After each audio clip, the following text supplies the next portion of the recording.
Well, good evening, everyone.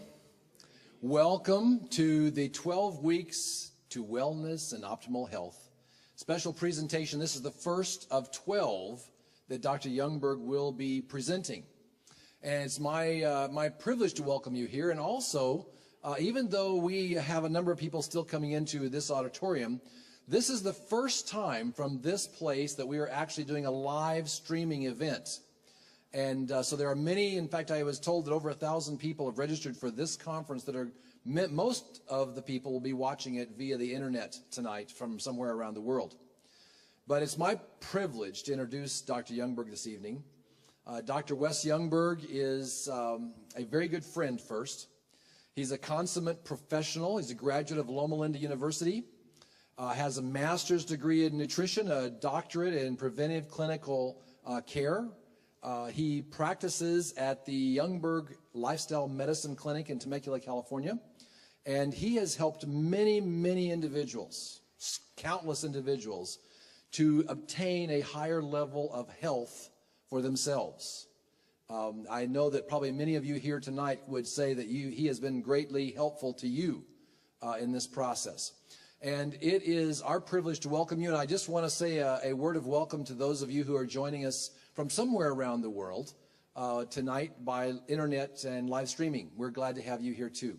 And at this time, I'd like to invite you just to welcome warmly Dr. Wes Youngberg.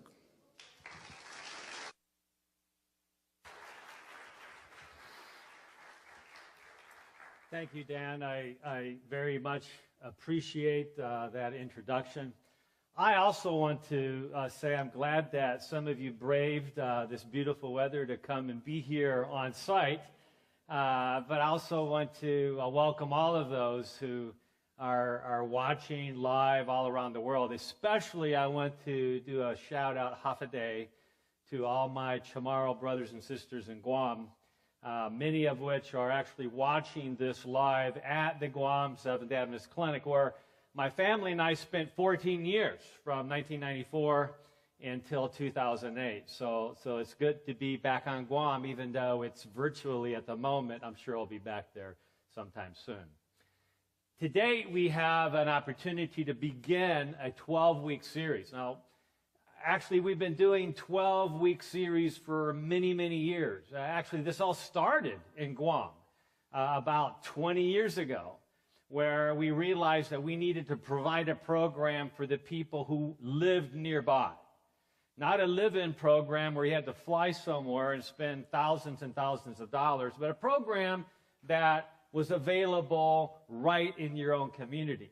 So fortunately now with technology, not only can we offer a program that's available right in this community in Southern California, which, by the way, for those of you watching who are not familiar with Fallbrook and Temecula area, Fallbrook is world famous for its avocado festivals.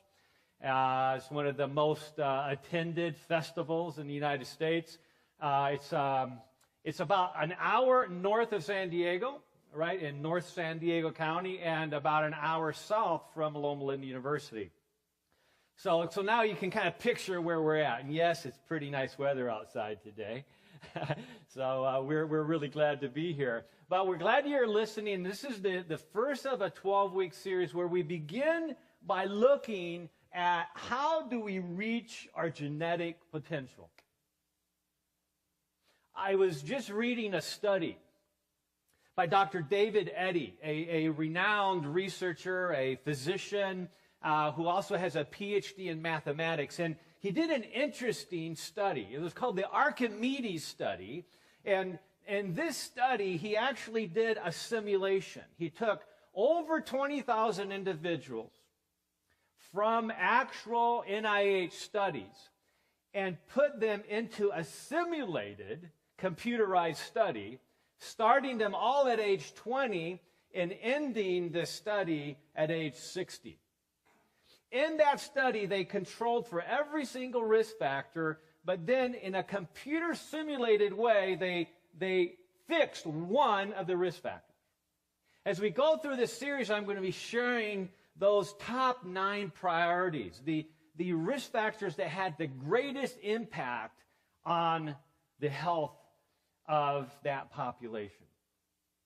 You know what the least important of all those risk factors were in terms of how it actually impacted their outcome? It was family history. Family history, when properly controlled for in this virtual simulated study, accounted for 9% of the total risk. Now, that's still important, right? If you miss 9% on a test, that means, and on one question, that means that you have to be perfect at pretty much all the other questions, or you're not going to get an A. You're not going to be optimizing your genetic potential. So I'm not suggesting that we don't pay attention to our family history. In fact, I'm suggesting the opposite. By paying attention to what our family history tells us, we can literally bypass the actual risk associated with the genes that are lurking and are potentially turned off when they should be turned on. Or turned on when we want them to be turned off, whether they be a cancer gene or a heart disease gene or a diabetes gene or whatever it might be.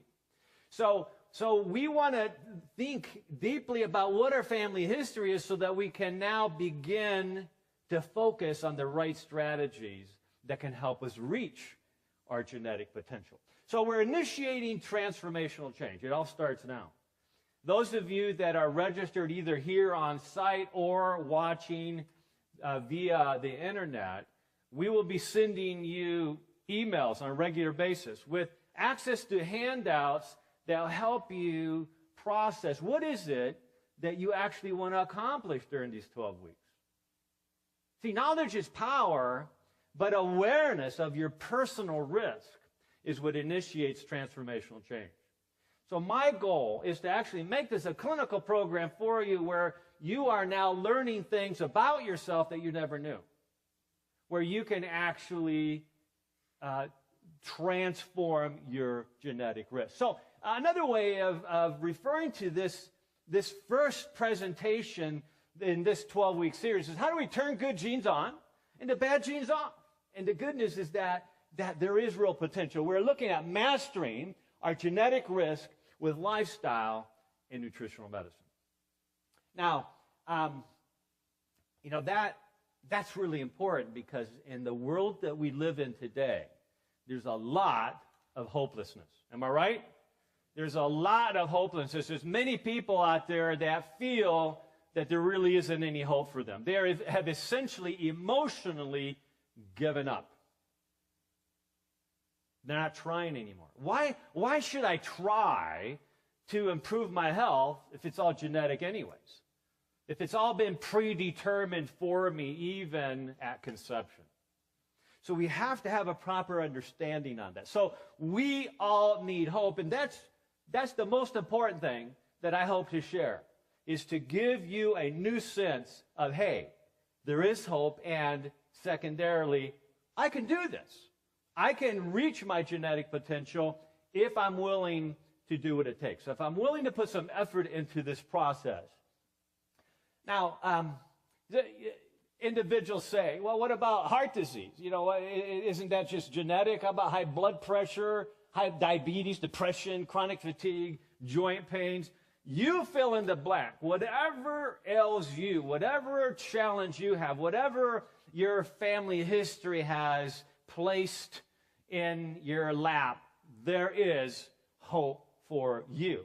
Okay, so I'm in particular, I really have a concern for not just the typical middle-aged person or elderly person that finally realizes that they need to do something about their health now.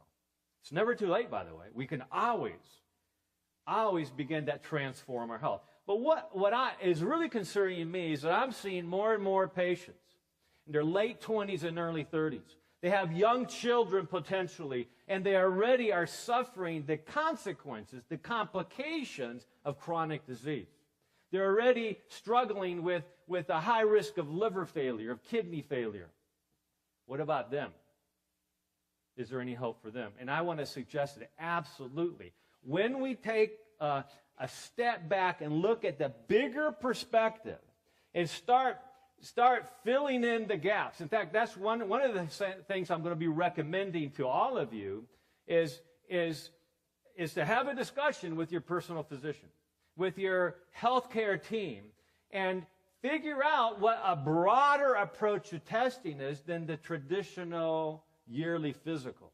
Those are good tests. Well, many of us, I hope all of us, have had that lipid profile, that profile that looks at the total cholesterol, the HDL, the good cholesterol, the LDL, the bad cholesterol, the triglycerides, the blood fat, and so forth. But did you know that 60% of people who have heart attacks had a perfect or normal lipid profile? Their cholesterol was fine, their triglycerides were fine, their HDL was good, their LDL was good. So they walk away from that visit going, I'm good. And some of them, hopefully none of us here or watching this program, some people walk away thinking, I don't really need to do that stuff. I don't need to worry about my wellness because the doctor just gave me an A. My cholesterol is great. And in today's mindset, we know, right, that it's almost all about cholesterol. We're going to see that actually that's not true. There's many things far, far more important about our health than what our cholesterol levels. I would rather have a high cholesterol for my whole life and be on a good diet and exercise program than to have a low cholesterol and not be on a good diet and exercise program. I guarantee you that those who follow the process of health will be healthier even if they still struggle with some of those traditional risk factors. Okay? So we're going to be reviewing this great research from Dr. David Addy as we look at how we can impact everybody's health positively. So many people have said, but I got bad genes. Have you ever seen a person wearing a T-shirt? It's genetic, right? It's kind of funny, it's tongue-in-cheek, but it's also suggesting that, hey, give me a break, which is okay, but I can't do anything about it. This is genetic. And that's where I have a problem with that.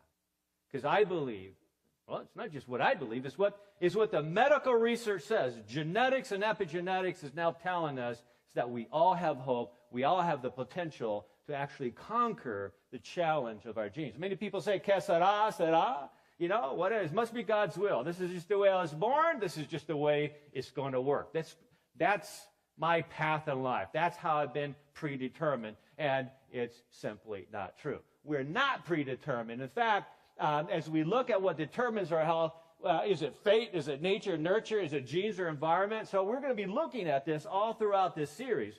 And I begin with a real quick overview of the story, one of my favorite stories, the fat yellow mouse. About 15 years ago, I was reading a study in Cellular Biology Journal. I assure you I don't read that on a monthly basis, but there's just something that caught me, my attention as I was looking at that journal online, and I saw this study by Dr. Jerdal at Duke University. He heads up this huge genomic laboratory at Duke University, and he found something revolutionary, something that changed the entire perspective of what genetic risk really is. Essentially, there's a group of mice called the agouti mice. These are fat, yellow mama mice. Mice are supposed to be lean, brown, and have lots of energy. These mice were the opposite. They had actually been genetically bred to be fat, become diabetic very quickly, develop heart disease, and many of them would die of cancer prematurely. That's a pretty big triple whammy or quadruple whammy.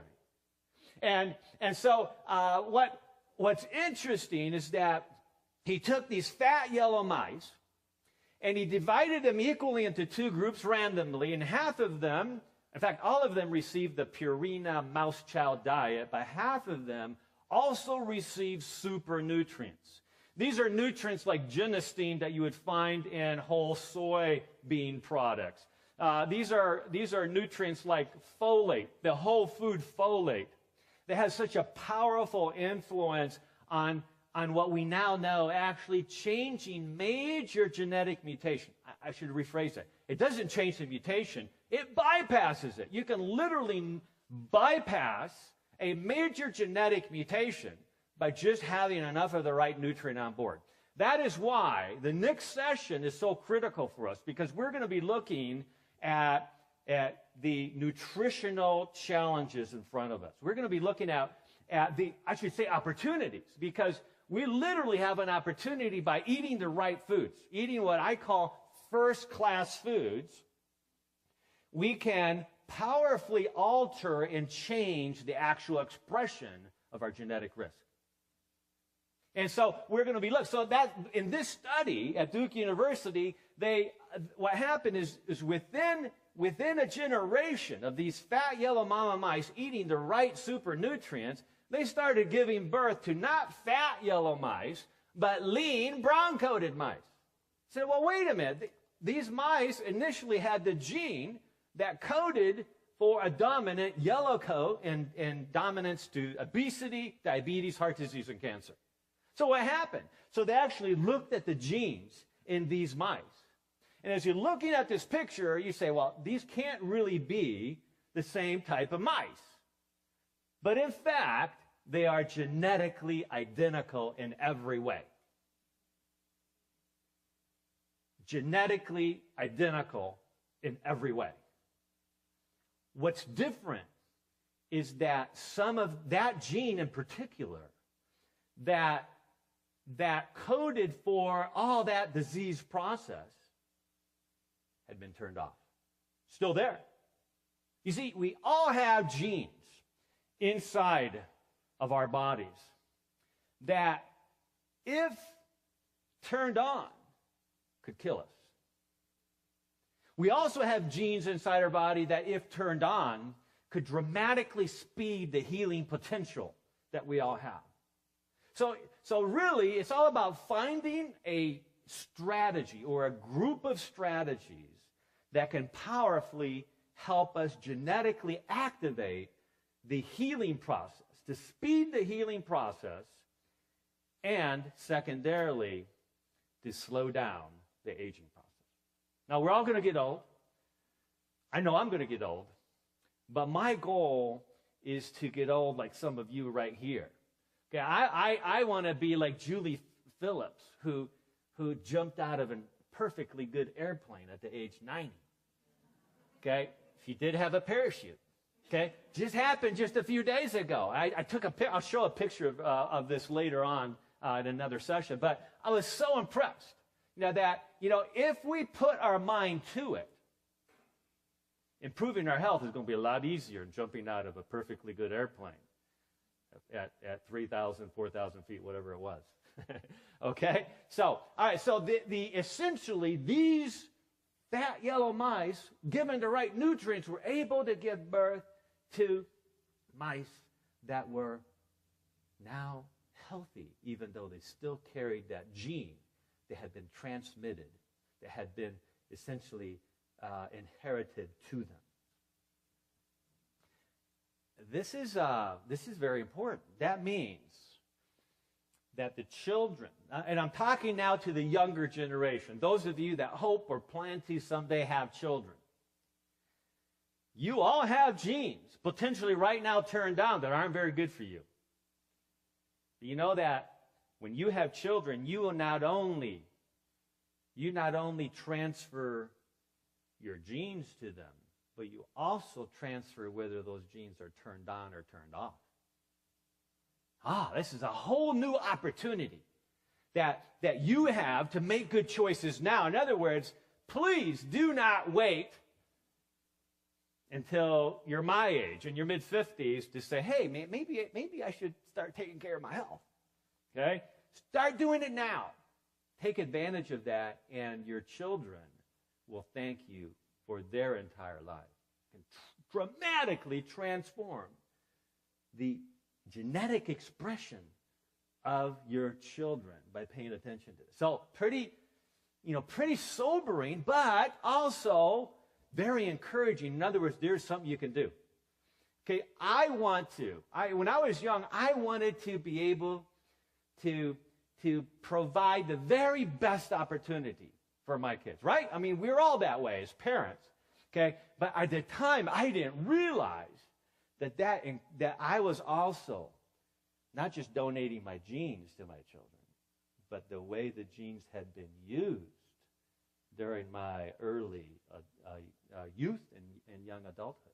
So, interesting things to think about. So, what's interesting is that, of course, this doesn't just apply to mice.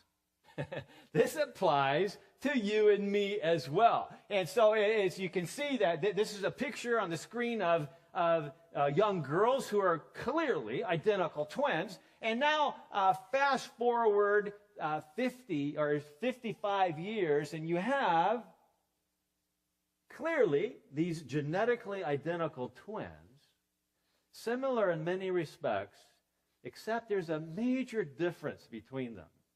And the difference is that while one of these women is enjoying good health, the other one has been diagnosed with terminal cancer.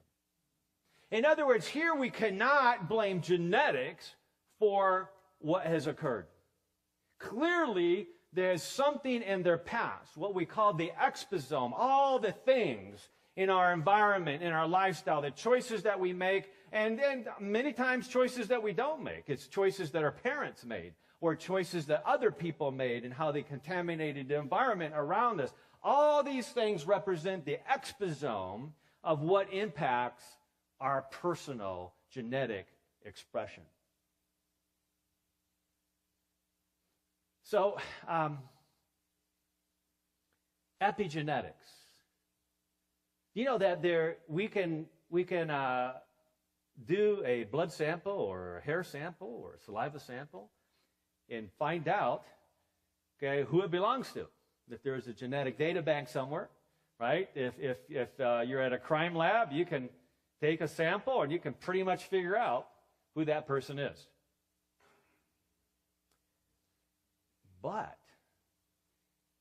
nowadays, we can actually not only do an analysis of the genetic profile, but we can also do an analysis of whether the genes have been turned on or turned off.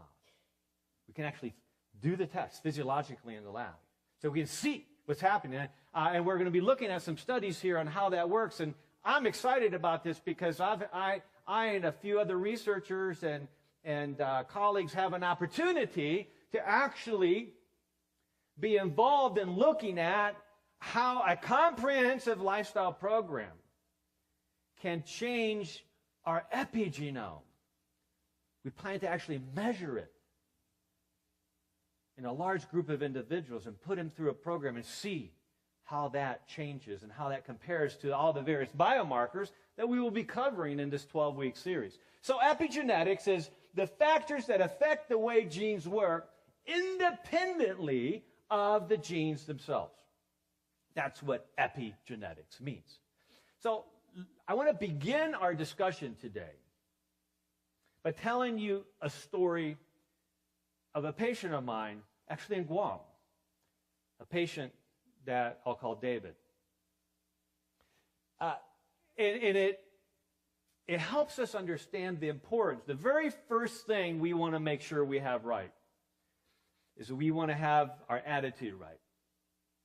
That's why this series is beginning with an understanding of our genetic potential, what we actually can accomplish. Everybody has the power to turn on good genes and turn off bad genes. We all do, if we're willing to make the right choices.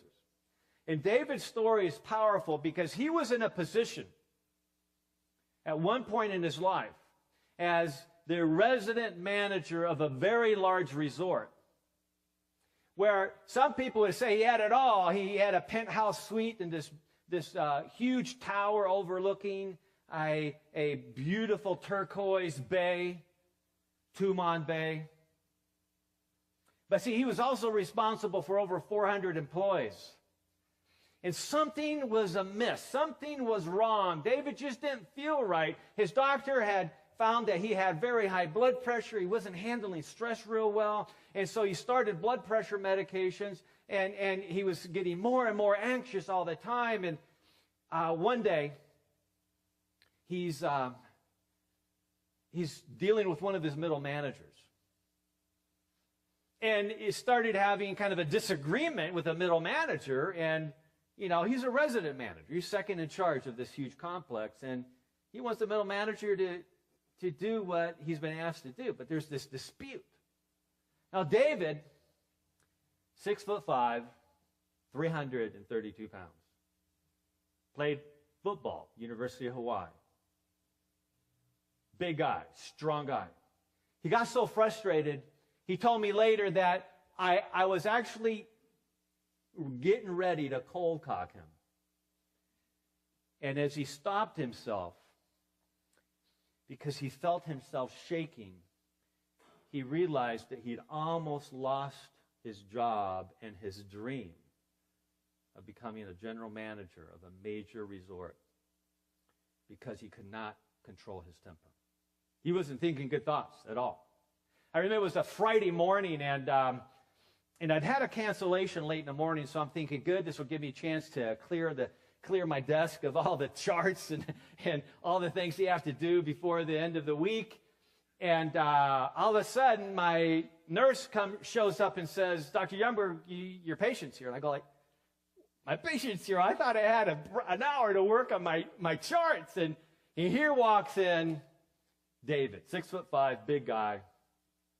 I welcomed him to sitting in my office. And he says, let me tell you a story. He says, this morning, not more than an hour and a half ago, I called you up, your clinic up, and I had no idea I could get in so fast.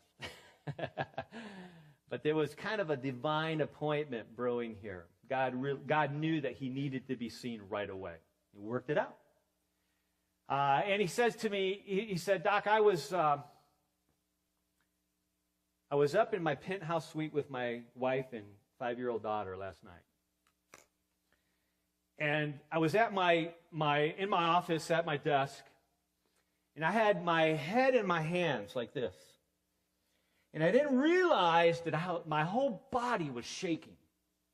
I was thinking about what happened just earlier in the day and how I was just a split second away from losing my job, from destroying my reputation and my career. And as I was contemplating what in the world I was going to do about this, I felt a little hand come up around my shoulder and hold me and whisper into my ear, Daddy, I don't want you to die.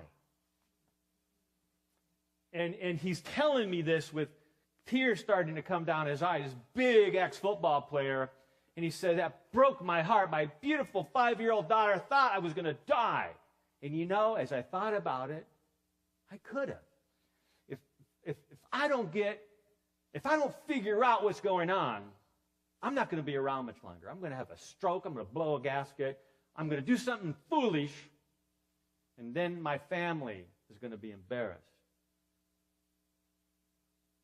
Fortunately, we were starting a comprehensive lifestyle medicine program that very weekend. Boy, it's amazing how some things work out, right? There was a plan there. And so I said, David, we can work this out, man. And he said, I need something. I said, you know what? Let's start you on Sunday. Tomorrow, let's get you all your labs done. So he had a 4-hour glucose tolerance test. He got everything organ. He got all his tests done. And here's a few of them. His weight was 332. His blood pressure was at 140/100 with medication. His cholesterol was 246, no question, heart attack alley area. The LDL super high, we really wanted under 100, and it was 183. The HDL, the healthy cholesterol, was 34. Anything under 45 for men represents independent risk for cardiovascular disease. Triglycerides, the blood fat's 144. We used to say years ago, 20 years ago, if it's under 300, it's fine. Then we start looking at the studies, and we go, if it's under 200, it's okay. And then about, a few years later, it went under 150 is good. The new guidelines published recently say, no, you got to get triglycerides. The blood fat's under 100. And so he was even higher then. His fasting blood sugar was only 4 points away from full-blown diabetes. So he had advanced prediabetes. Didn't even know. Most of these things he wasn't aware of at all. His fasting insulin, which should be less than 7 ideally, at least under 10, was 17. He was very insulin resistant. And we're going to be learning this 12-week series what it means to be insulin resistant and how that actually is one of the biggest risk factors that drives our personal risk, not only for diabetes, but also heart disease and cancer and headaches and infertility and autoimmune disease and on and on and on. So I'm going to show you in this series how to figure out whether you're insulin resistant. And then his cardiac CRP, one of the best measures of systemic body-wide inflammation, was very high at 7. Dr. Paul Ridker, an esteemed cardiologist at Harvard University, was the first to champion this test.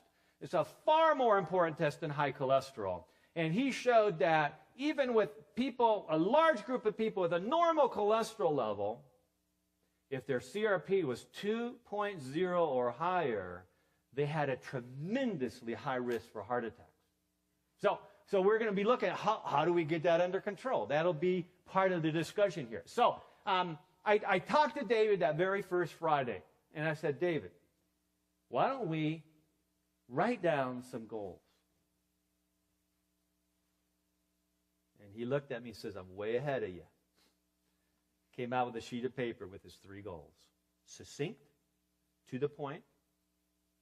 And as I looked at these goals to weigh less than 200, so you're going to have to lose 130 plus pounds to reach that goal. So my initial impulse, right, was to say, David, that's a real long-term goal. Why don't we start with a mid-range goal or a short-term goal, right? But hey, here's an executive. Here's somebody that understands authority. Here's somebody who understands how to set goals and to achieve goals.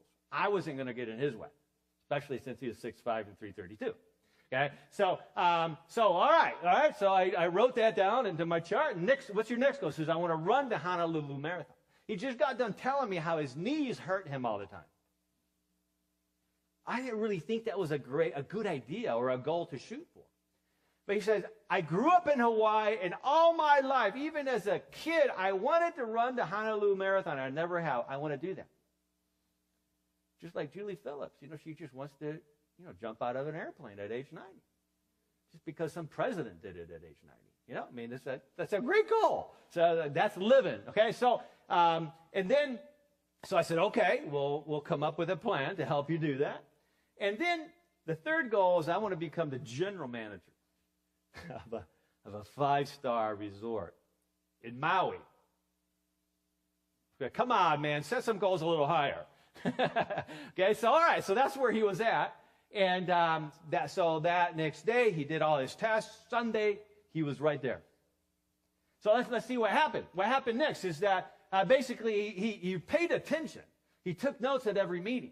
By the way, tomorrow, I'm going to be sending an email to everybody who's registered for this event, which is well over 1,000 individuals.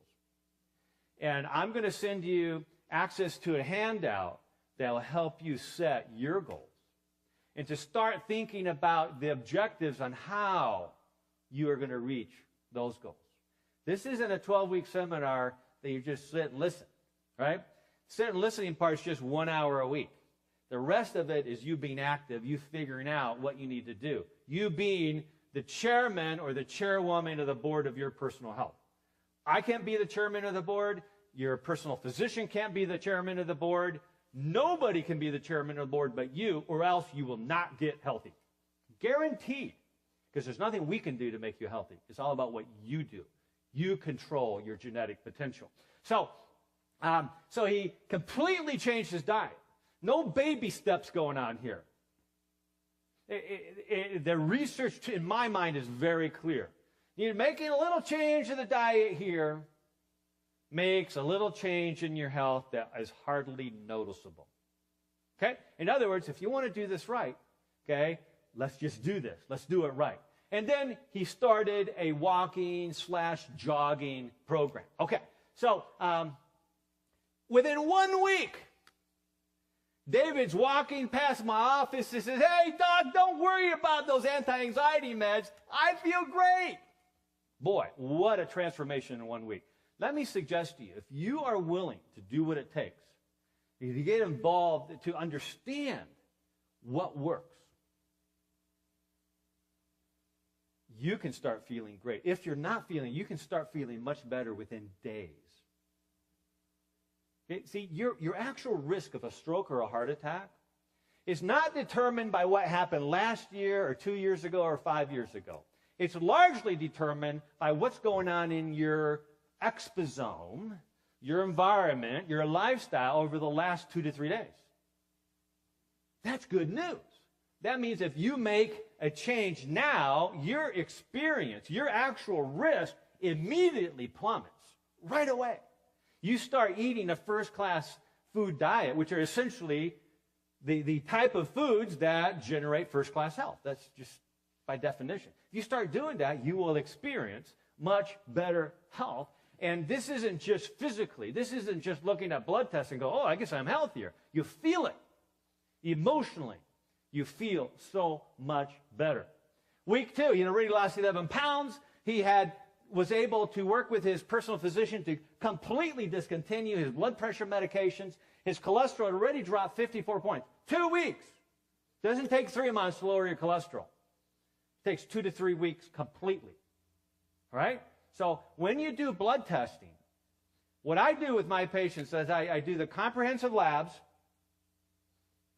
and you'll be getting more information about this. Do comprehensive labs, initiate the comprehensive program, and then usually test again within a month's time.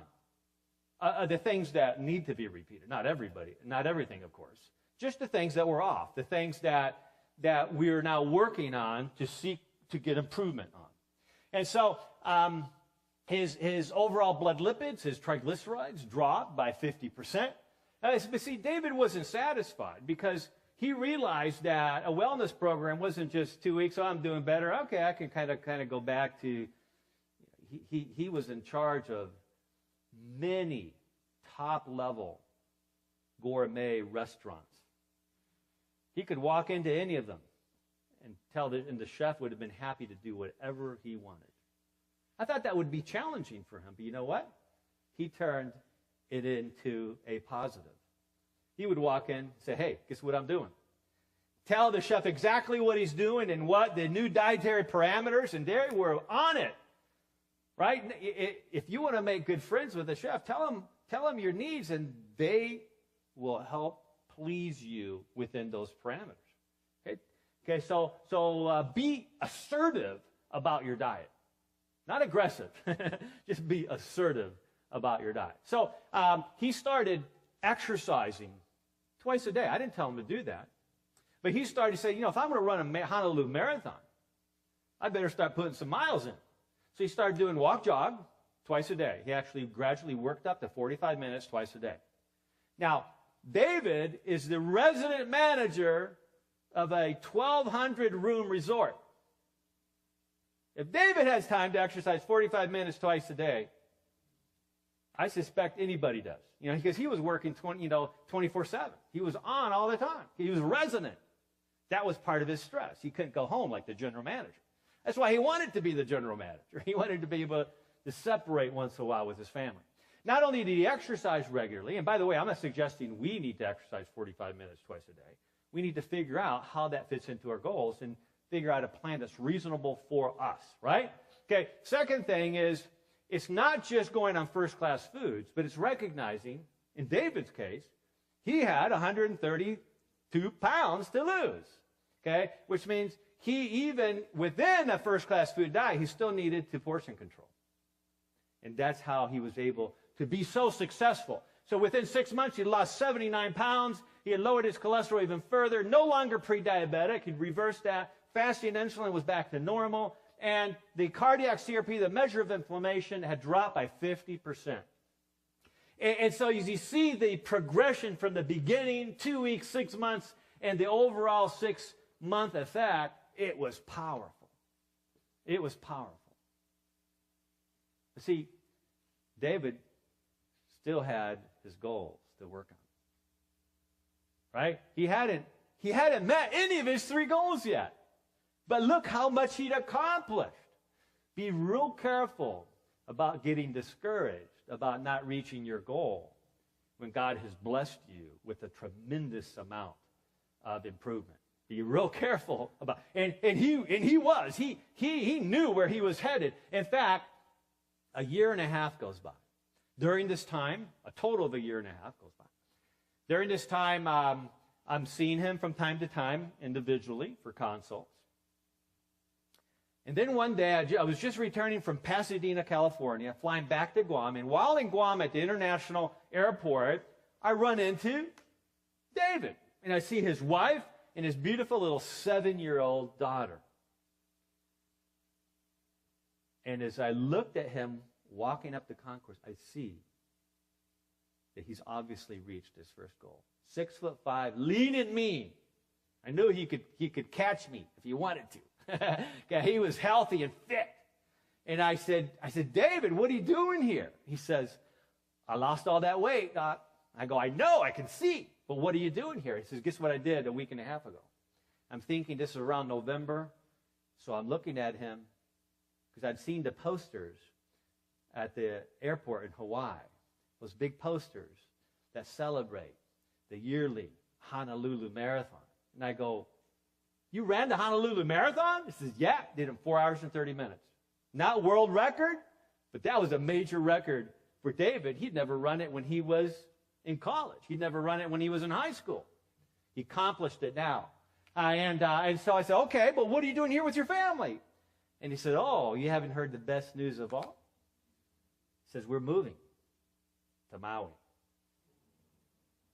And as I remembered his 3 goals, I realized that David had accomplished a major, major feat. He was now going to be the general manager of one of the top resorts in Maui. So what is your motivation? What is it that makes you want to change? Why are you here? Why are you registered for this seminar? You want to write that down. I want you to write down on a Word document or just write it out and save it for future reference. I want you to write out exactly how you feel right now. I want you to write out all your family history. If you need more help on this, you can actually go to my clinic's website, dryoungberg.com, and it'll show you how to write out your family history, your personal history, all your health concerns, because I want you to save that for future reference. Because I frequently work with people who come back after a month or 2, 3 months, and they go, I don't really feel any different. And I have all the records on my computer, and I go, are you kidding me? So I start reading to them how they used to feel. And they go, oh, yeah, I guess I did feel pretty bad back then. But we're into the new normal now. It's now normal to feel so much better. We just assume we always felt that way. So document where you're at now, not just with lab work, broadly, but also with what's going on subjectively in your life. What's your exposome? What are you eating? Document these things. What are you doing for exercise? So pay attention to what your goals are. Set reasonable goals. And so now we're looking at this epigenetic change in your exposome. So essentially, is this part of your exposome? If you're in a hurry and you got to stop by and grab something quick, how is this changing your gene? Okay, and I'll be real quick. Or is this part of your exposome? It's interesting that it's actually the colors, the pigment colors in whole fruits, vegetables, plant-based foods that change the gene. The color isn't just pretty there so that you'll eat it. The color itself is what changes your genes, the pigment. Okay? So again, when I'm talking about colors, some people are going like, oh, like Fruit Loops or Skittles or, Fruit Pops. No. Those are colorful, but they're artificial. Just in case you didn't know, those are artificial colors. They don't improve your epigenome. They actually turn off the good genes and turn on the bad genes. So make sure you're making the right color choices from the right place. Okay, and so essentially, we have roughly 20,000 genes that control everything in our bodies. But guess what? This frontal lobe right here, this is what controls those 20,000 genes. Right? You have power over that, not many times indirectly. We're going to have a whole talk on sleep and how critical sleep is. A full third, 7,000 or more of your genes get turned the wrong direction if you do not sleep well. Okay? And so let me just go on record. If you do not sleep well, we got to fix that as a priority. Okay? Now, part of that is getting the entire picture figured out. Okay, so more on that later. Researchers at the Joslin Clinic in Boston had actually come up with an understanding or research showing that it is inflammation that turns on the diabetes genes. Now we actually know that inflammation turns on the cancer genes, it turns on the heart disease genes, it just turns on a lot of bad genes. So the take-home message here is we got to control inflammation. How do we do that? Well, first of all, we need to understand how much inflammation are we exposed to, do we have, and we can do that with appropriate blood work. Okay, but it's important to note that every single health strategy that we're going to be sharing during this 12 weeks to wellness and optimal health lower inflammation. Every single one. Okay? But we're going to be talking about which ones are the core strategies and looking at other important factors that influence inflammation as well. Well, this researcher found that they could actually cause diabetes in laboratory animals by just injecting an inflammatory chemical into their blood. They all became diabetic. Okay? And then they gave them an anti-inflammatory chemical, and they all became all undiabetic. So he showed that you could reverse diabetes with anti-inflammatories. He was really excited, maybe thinking a Nobel Prize for medicine, because what he had discovered is a certain form of aspirin that was able to reverse this diabetes. But then as he extrapolated how much aspirin a human would need to take in order to create enough of an anti-inflammatory effect to reverse diabetes, his heart fell a little bit because he realized it would be 19 to 20 full-strength aspirins every day. Now, it's documented. You could potentially, if you have diabetes, reverse your diabetes by taking 20 aspirin a day. How many takers? How about an online audience? Any takers? It could cure your diabetes. This is a key example of the cure being worse than the disease. And I'm afraid that there's a lot of things going on today where the cure is worse than the disease. If the cure is not addressing the cause of the problem, be very, very careful on how you approach it. If you don't address the cause, you're not impacting the gene properly. And other things that are also caused by that same factor will never be resolved. Sometimes the most important thing that we can do is not reverse the diabetes or the heart disease, but by doing so naturally, we're actually reversing our real nemesis, whatever that might be. Okay? So we want to think broadly about that. So the Harvard University health professional study actually showed us what 4 of the most inflammatory food groups are. And you know what? I'm going to tell you what those 4 most inflammatory food groups are at another session. So basically, chronic disease and health dysfunction is most often caused by deficiency. It's kind of 2 aspects of health. Avoiding the things that tear the body down, but making sure we're taking in enough of those things that build the body up. And the first step is make sure you have enough. Because if you don't have enough of the right nutrients, even minuscule amounts of toxins will take hold and impact your health negatively. We have to have enough of the right thing. So the first step is going first-class food, and we're going to be covering that at the next session.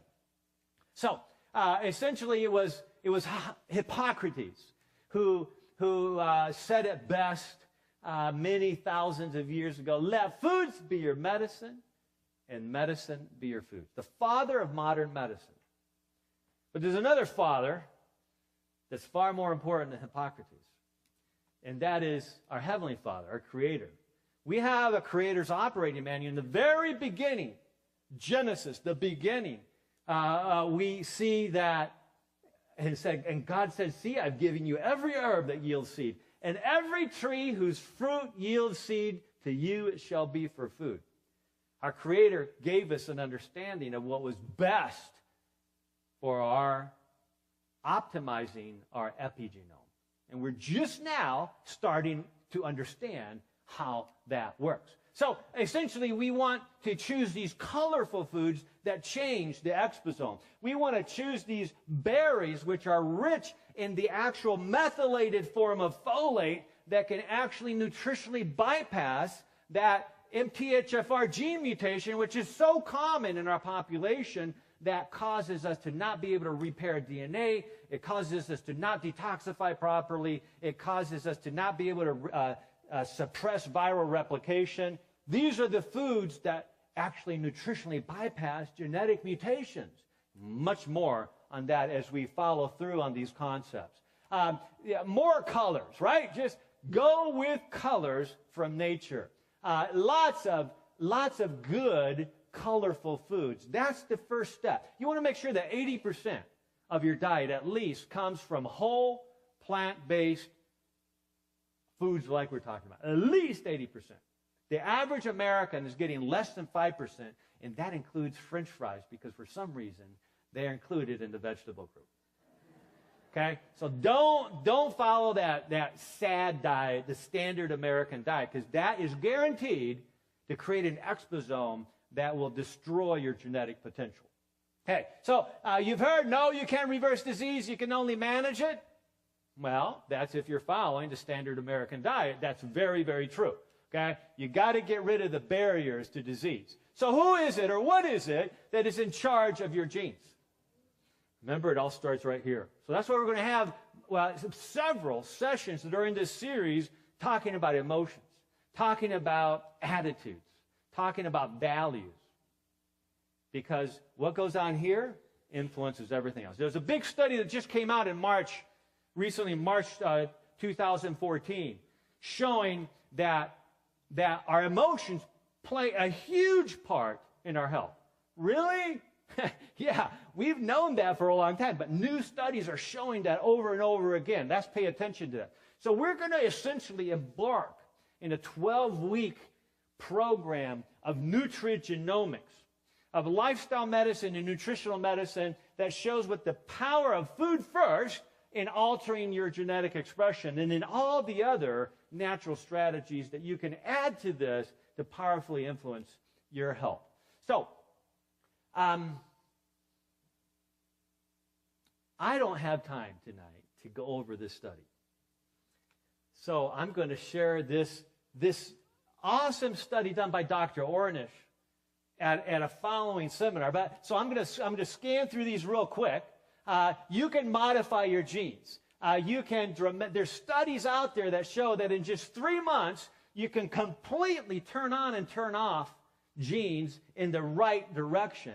And we're going to talk about that. I'm excited because I believe we're going to be doing studies that do this in 1 month.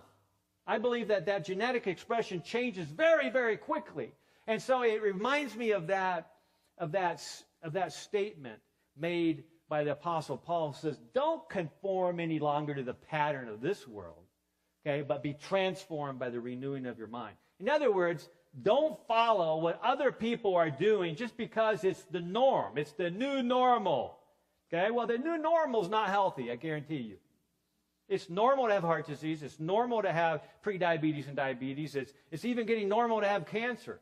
My mother died of cancer when she was 39 years old. And as a young kid, I promised myself that I was going to do everything possible to figure out what my risks are so that I wouldn't have to follow that fate. My mom lived in a world, in a time where she didn't really understand her risk. She did the best she could with what she had. Okay? And I'm not saying that things happen to good people. Things happen to people who are healthy. Who knows what might happen to me or you? But we still have the opportunity to dramatically improve our health by paying attention to this statement. It's not just a spiritual statement. It's a physiologic reality. It's a psychological reality. And if we're willing to be open-minded and incorporate this new awareness that comes from objective testing and subjective awareness of what's going on around us, and then making choices every day in a positive way, we will achieve that ultimate goal. In fact, I love the statement by Norman Cousins. I see Tom in the audience over here. Remembers many years ago us talking about this, right, Tom? And he had all these things going on, but by paying attention to this statement right here, yeah, you may have a diagnosis list from your healthcare team that takes 1 or 2 pages to fill up. I regularly work with people that have 15 to 20 documented health problems. When I see that, I go, yeah, I know. I love it when I work with somebody that's really sick, because they're the ones that get better the quickest. Why? Because you got nowhere else to go but up, right? And so it's either death or get better. And they choose getting better. And we'll be sharing stories about how that can work. So Norman Cousins says, don't deny the diagnosis. Okay? Don't put your head in the sand like an ostrich and say, I just want to do this naturally. I don't want to hear about this. No, that's never going to work that way. You need to find out what's going on. Work with your healthcare team. And once you understand what's going on, then you say, but I will defy the verdict. I will not accept that I will have this condition for the rest of my life. I will not accept that I'm just going to manage this. I will not accept that I'll just take my medicine and do whatever I've been doing all along, because that's not going to work, right? Because it's not addressing the cause of the problem, okay? What I'm going to do is defy the verdict. I'm going to figure out what's wrong. I'm going to fix it. I'm going to reason from cause to effect. That's exciting. That gives us hope. No more sitting on the sidelines, letting our doctor and our nurse and other healthcare team make all the decisions about us. That's not our job. Our job is to give you information, give you awareness. You make the change, right? I need to make the change if I'm going to get healthier. My doctor can't do that for me. So at least 70%, this is a very conservative figure, depends upon us. We know that if our genes are the cards that we're dealt, then epigenetics is how we play them. We have the opportunity to change that. So Seneca, a Roman orator around the time of Christ, said, it's part of the cure to wish to be cured. And I know I'm preaching the choir here because you signed up for this program. You obviously want to optimize your health. And so remember this. It's a part of the cure. You got to really want it. And not just want it for one day and 1 week or even 12 weeks. You got to want it for life. That's how you maintain that. And ultimately, we need to understand that we can choose a new direction. You can choose a new direction. Everything depends on the right action of the will. Everything depends upon the choices that you make. Through the right exercise of the will, an entire change may be made in the life. An entire change can be accomplished that we can not only document subjectively, but that you can document objectively with the right test. So I thank you for participating, to initiating this transformational change in your life. And the bottom line is that you are the chairman or the chairwoman of the board of your own health. Make sure that you begin to initiate the change today. Thank you.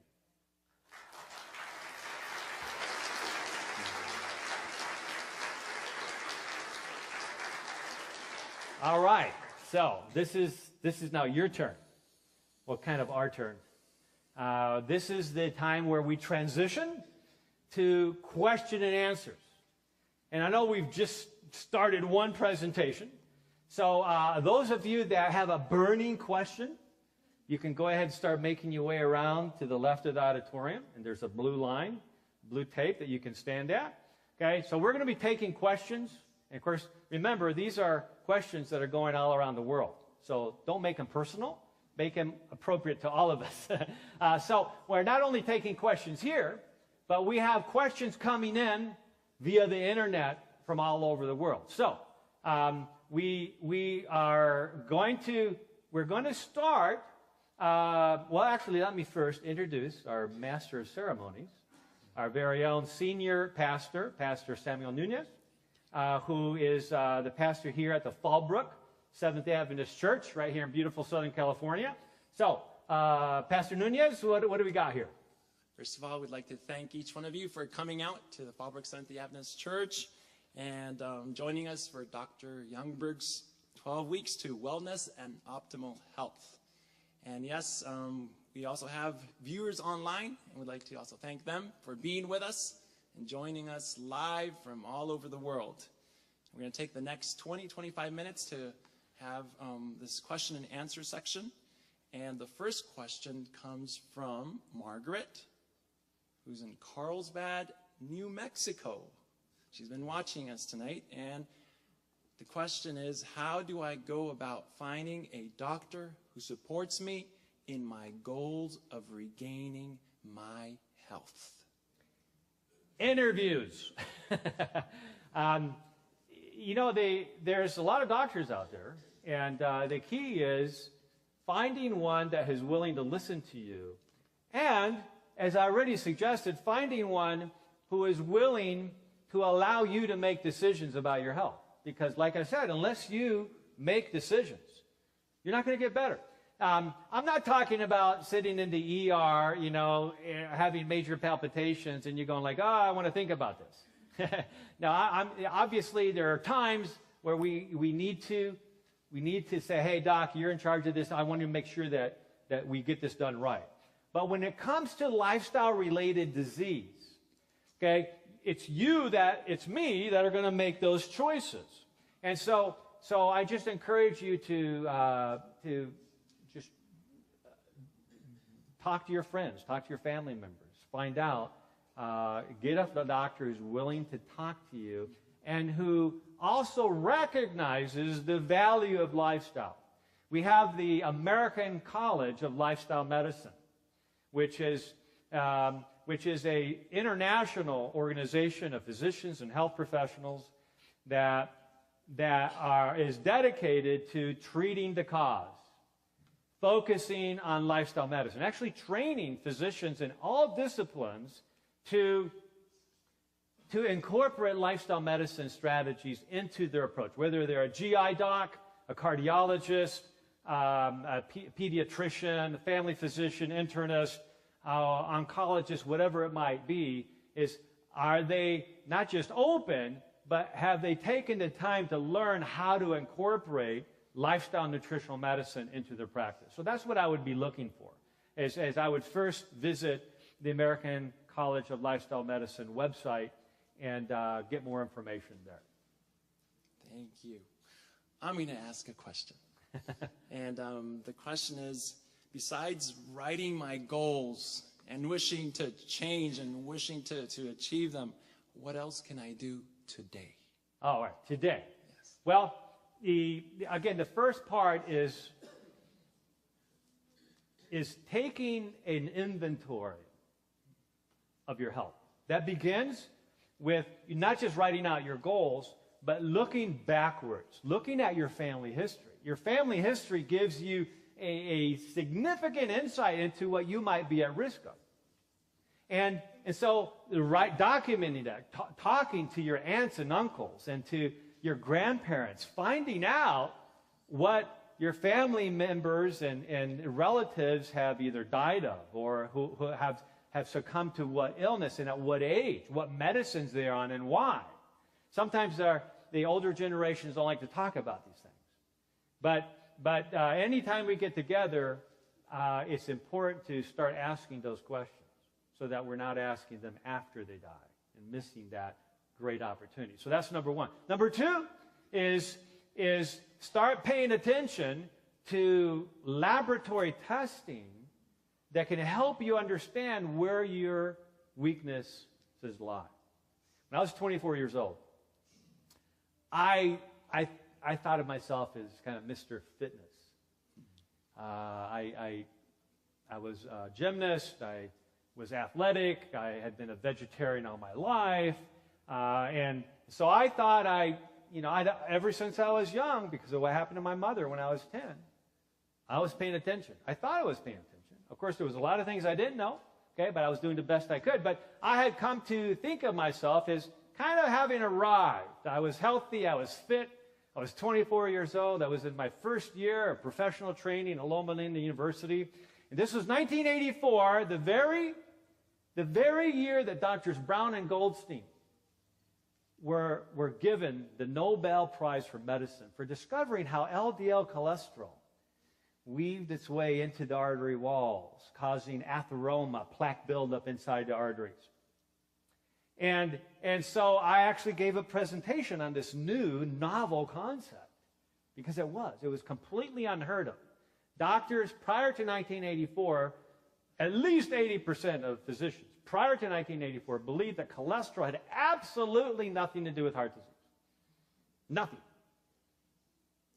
Now we know that cholesterol isn't the biggest issue, but it certainly is a potential contributor.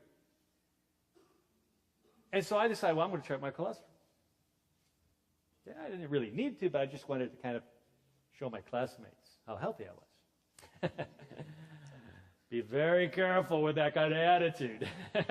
And so I looked at the cholesterol ranges for a 24-year-old, and kind of the healthiest 25% of the nation, who were 20 to 24, had a cholesterol around 145.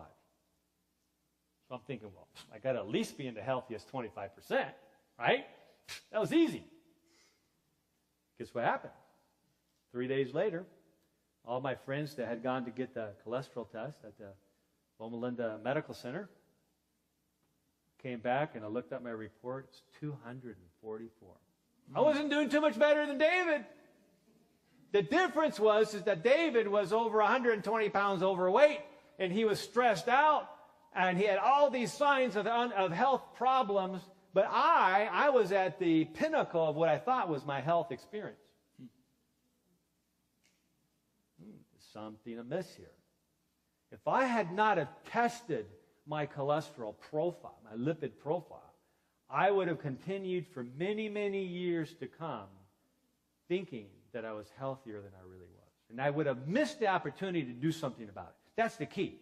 The key isn't, popping that Mr. Fitness bubble and humbling myself, even though that was probably a good thing, okay? But the key was recognizing that I still had work to do. And we always have work to do.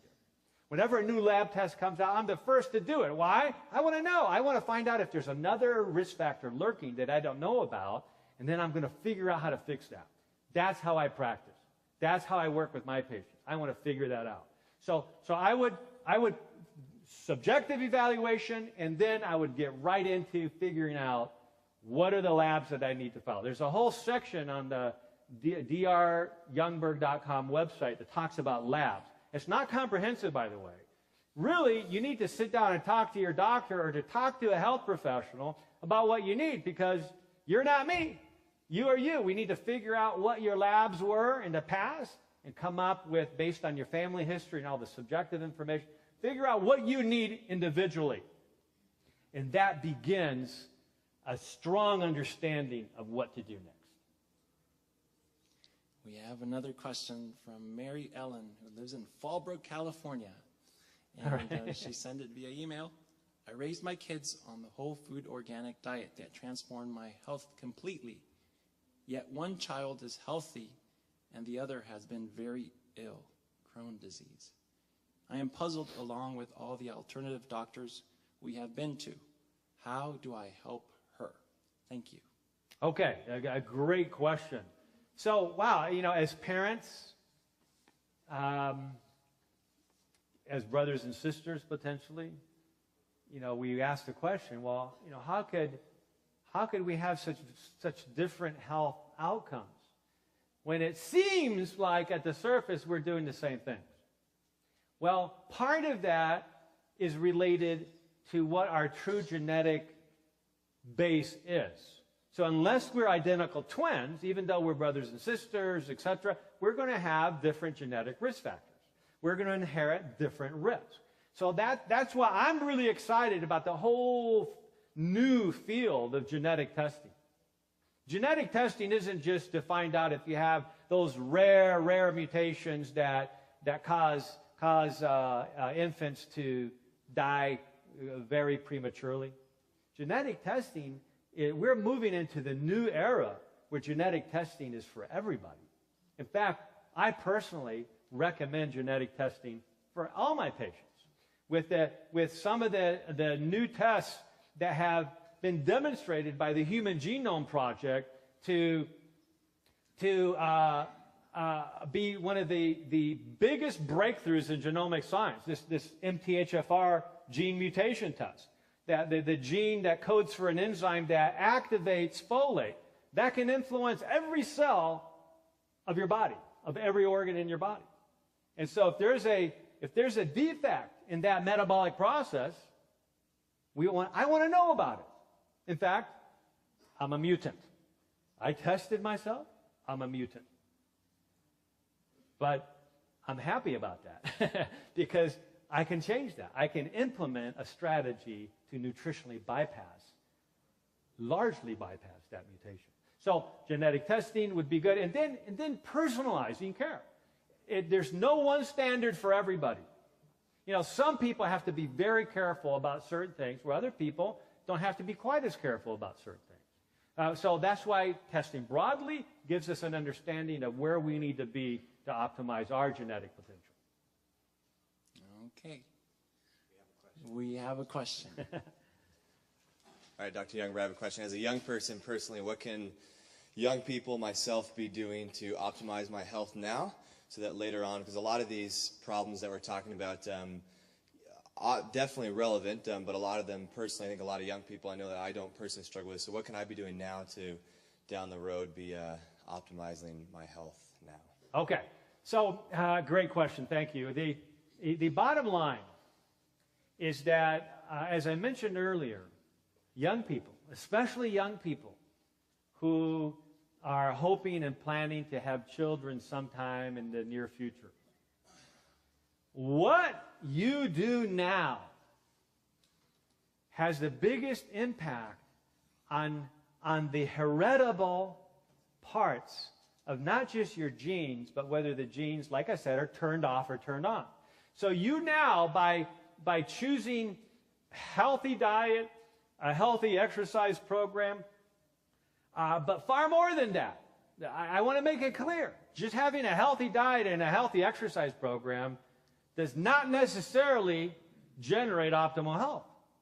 There's many ways that you can tear down the benefits of a healthy diet and a healthy exercise program. But they're clearly two important pieces of the puzzle. So, and when we improve our diet, we start to improve other areas as well. Every one strategy that we're going to be outlining in these 12 weeks influences all the other strategies. So when people ask me, well, what's the most important strategy? The quick answer to that is the ones that you're not following, right? And frankly, you just think of it. Most of us are good about a few of them, but we're really bad with some of them too. And that's just the way we are as humans. So we need to become aware of the ones that we struggle with. I would say that for young people, and we're going to, again, talk about this at another session, but for young people, one of the things I see that's destroying the health of young people the most is their sleep habits. Now, hey, we all struggle with this. Trying to monitor the over 1,000 emails that came in over the last 7 days registering for this program kept me up late at night. And so I wasn't really following my own health advice there for a while. I was just trying to keep up. I didn't realize, the impact this might have. And so my exposome right now is not as healthy as it should be. What do? Okay, make plans to not repeat that and recommit myself to getting to bed at a reasonable time. And we'll talk more about what that means. But we need to be true to the circadian rhythm, because we can essentially, not sleeping well is like using caffeine like an addict. It will destroy your adrenal glands. It will increase your risk for all kinds of problems. So we got to figure out how to do that right, and we'll be talking about that quite a bit. Okay, thank you. We have another question from our audience. Hi there. I wanted to ask you about gluten-free diet. Okay. My son's 6 years old, and he has cystic fibrosis, and he's allergic to milk, eggs, soy, wheat, and peanuts. So it's hard to create a diet for him. But I noticed the last year or so, it's been a lot easier in the stores, because like Vaughn's has a mark on it. It'll say gluten-free, a little sign on everything that's gluten-free.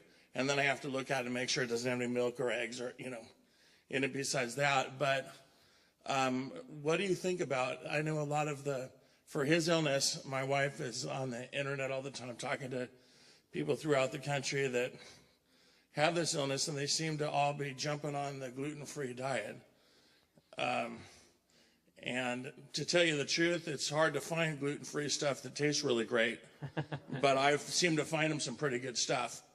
Yeah. Just here, try this, try that, and and with his illness, the whole thing is trying to keep their weight up. How much do they weigh? If they're not weighing enough, then they start getting real mad at you, the doctors, about, hey, you gotta feed him more. Well, this kid eats day in, day out and runs around like crazy, and he's 50 pounds. Yeah.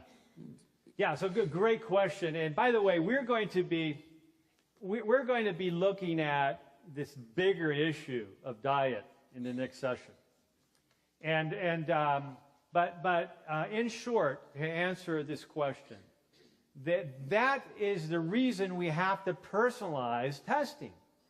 Not just laboratory testing, but actually challenging this system with different foods to see how the body reacts. You go off of it for 2 to 3 weeks, reintroduce it, do that challenge test. How does your body react to that? There's all kinds of ways that we have in the health field to determine what foods are best for you. So let me just say that there's no one standard for all. We need to figure out what's best for us. Now, there's some general rules that apply to most of us, but not all of us. And so I am one to try to figure out what's the very best way for this individual that I'm working with to improve their health. And it starts by not being too judgmental about, you don't really need to do that, etc. I definitely see, especially people who have certain illnesses or GI problems or inflammatory issues, I definitely see more gluten issues with them. But many people are fine eating gluten products. So everybody's a little bit different. We need to figure out what this. So there's good blood tests that we can help figure this out. I just recently had an internal medicine physician who did a phone consult with me, and she actually ordered some of her own tests and found out that she was highly positive to the gluten antibodies. And so that was pretty much into the discussion. If you do the test and you really test super high, then we got to change something. The other thing to be aware about food sensitivities is that sometimes just because you're sensitive to food right now doesn't mean you're necessarily going to be sensitive to that food for the entire life. It could have to do with how much of it you've been consuming lately, or many times it's actually due to something completely different. If you're actually allergic to dairy and you eat that excessively or regularly, you could actually become allergic to many other things that you're really not truly allergic to or sensitive to. And so that's why we got to look at the big picture. And we'll be talking more about that as we go through the program. I think we have time for 2 more questions. Okay. I'm going to ask someone from our audience to come up to the mic, and she will be presenting her question.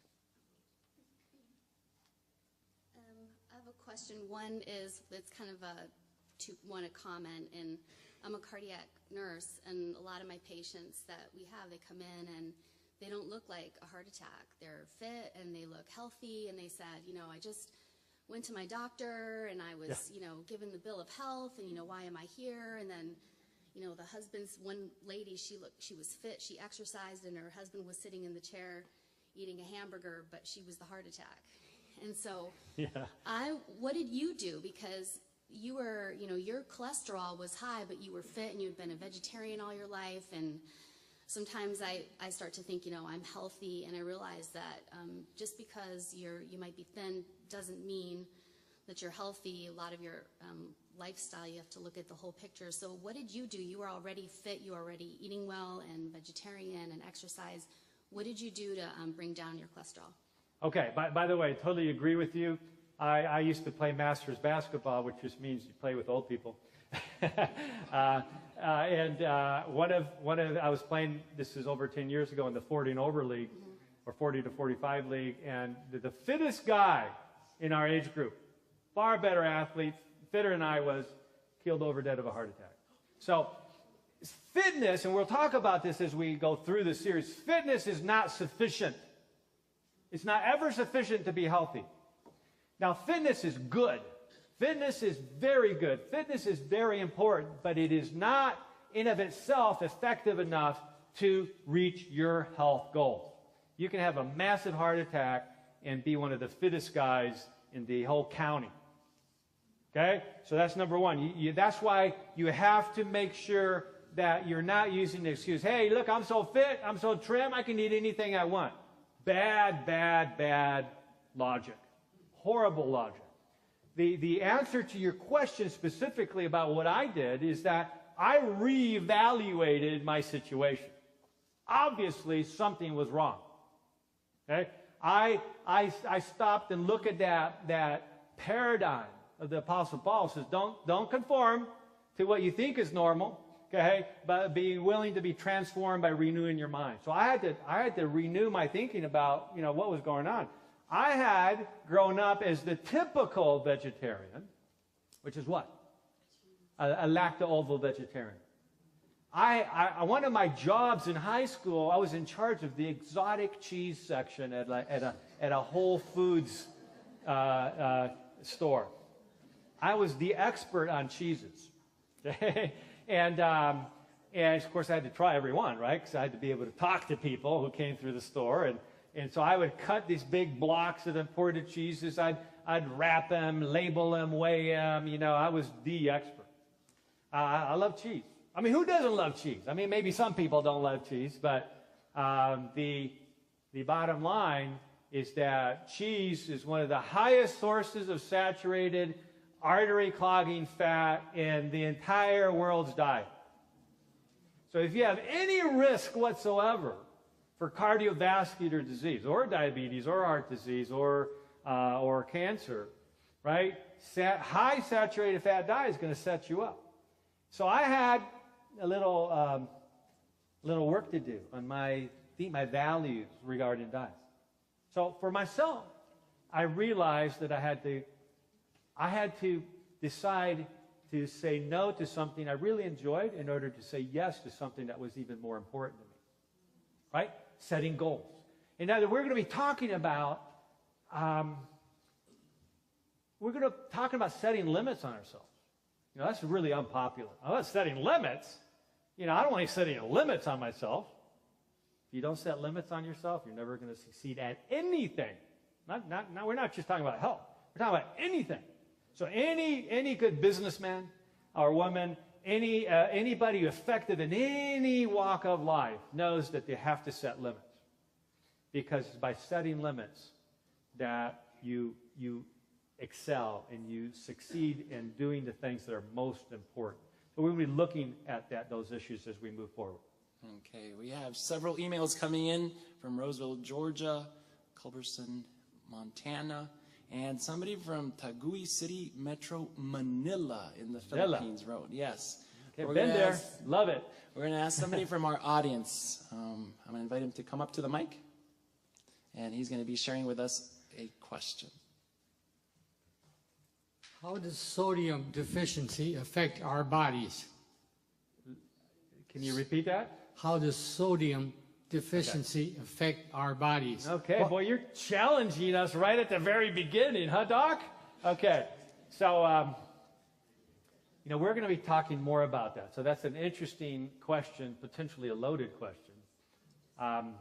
Bottom line is that most people get too much, right? No question. There's studies out there that actually suggest that if you decrease the sodium content in the average American's diet adequately, you will lower the risk and the burden of disease to a greater degree than if everybody stopped smoking. Okay, think about that for a second. Okay, so there's no question that we need to do better at controlling sodium or salt intake. The bigger question in my mind is, where is that sodium coming from? See, most of the sodium, actually there's a lot of sodium in 100% unadulterated plant-based diet. A third of the sodium we get is just naturally in food.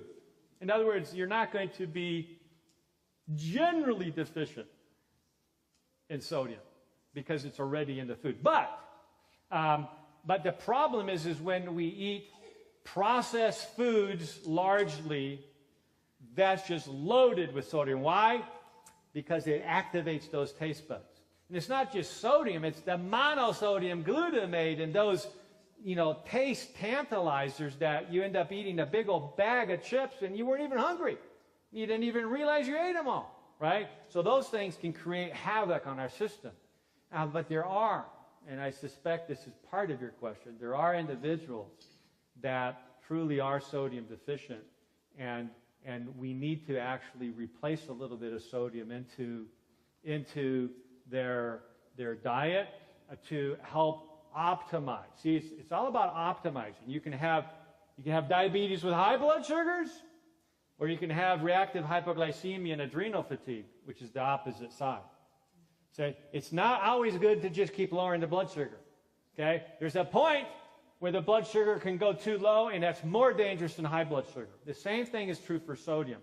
There's a point where that gets so low that's far worse for you than high sodium.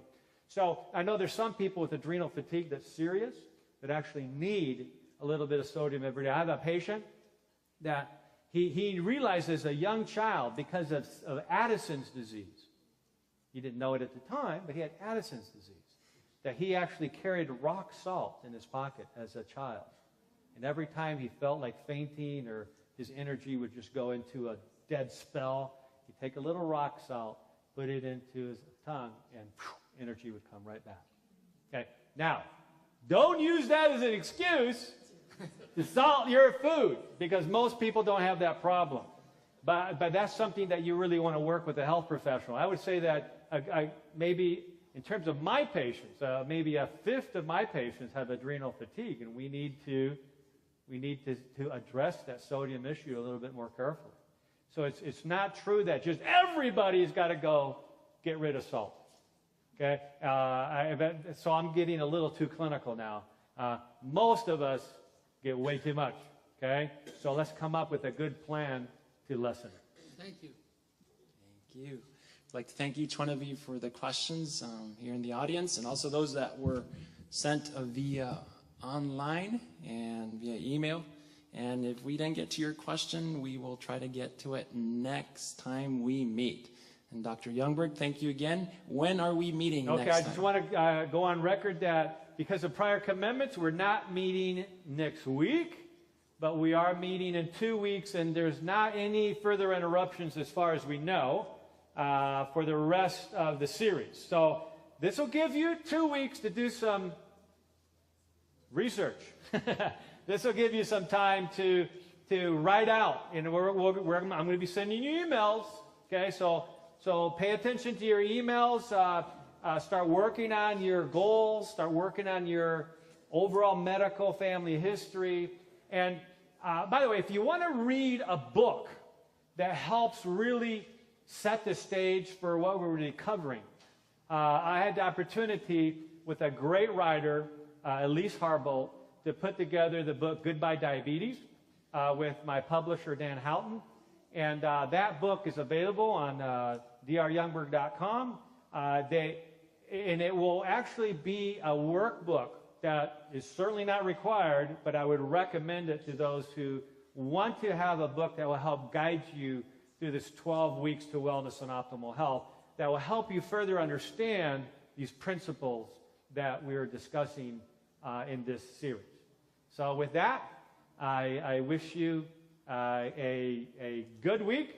And remember, for you, all those of you on the East Coast, it's time to go to bed.